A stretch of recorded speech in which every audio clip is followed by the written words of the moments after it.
Welcome back to Connecting with the Cube. Are we at number 4 now? I think we are. The 4th video read. And today I'm going to share Giraffes Can't Dance. Now I had a big reason for picking this book. Do you remember how with our Quinish spinners I asked you to pick your learning goal? And remember how I was having trouble deciding on my learning goal? I thought this might help me. I asked Miss Gardner for a book that could help me make a decision. And she suggested this book. So let's see how I can do with that one. You ready?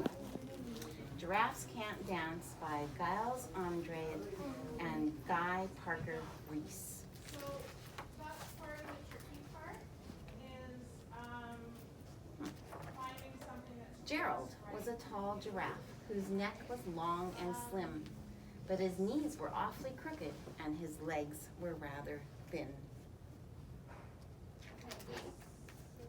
He was very good at standing still and munching shoots off trees, but when he tried to run around, he buckled at the knees. Now every year in Africa, they hold the jungle dance, where every single animal turns up to skip and prance.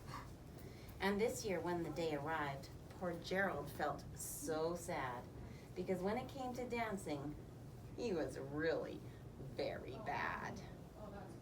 You ever felt that way about something? You just feel like you can't do it? You do? Backflip. You can't do a backflip? I can do a front flip on a trampoline. Can you? But sometimes, you know, you want to do something and you just can't. I can do a front flip on Okay, here we go. Ready? a Shh, here we go. The warthogs started waltzing, and the rhinos rocked and rolled. The lions danced a tango that was elegant and bold.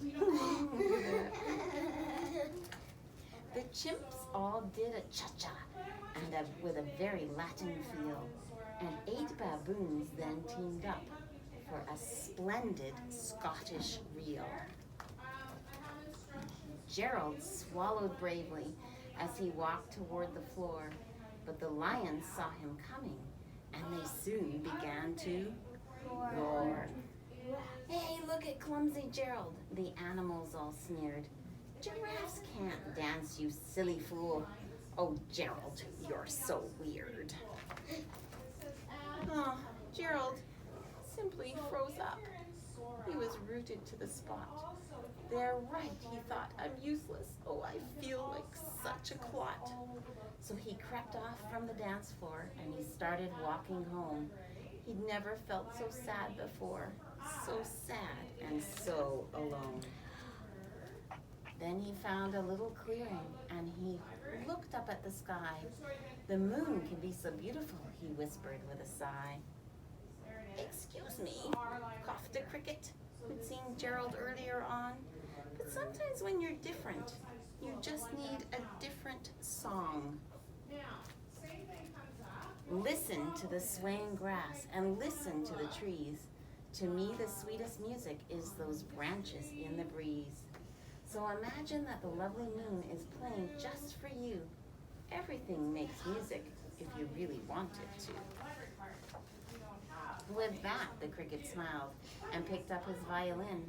Then Gerald felt his body do the most amazing thing. His hooves started shuffling, making circles on the ground.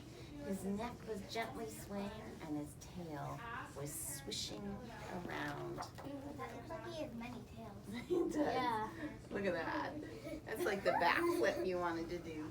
Yeah. He threw his legs out sideways, and he swung them everywhere. Then he did a backward somersault and leapt into the air. Somersault, yeah. It would, yeah. Gerald felt so wonderful. His mouth was open wide. I am dancing. Yes, I'm dancing. I am dancing, Gerald cried.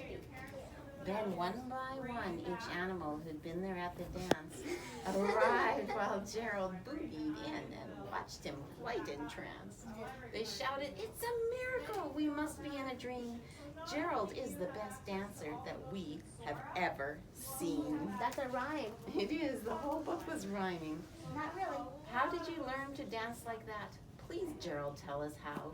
But Gerald simply twirled around and finished with a Bow.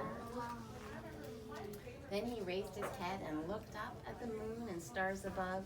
We all can dance, he said. Then, when we find music that we love.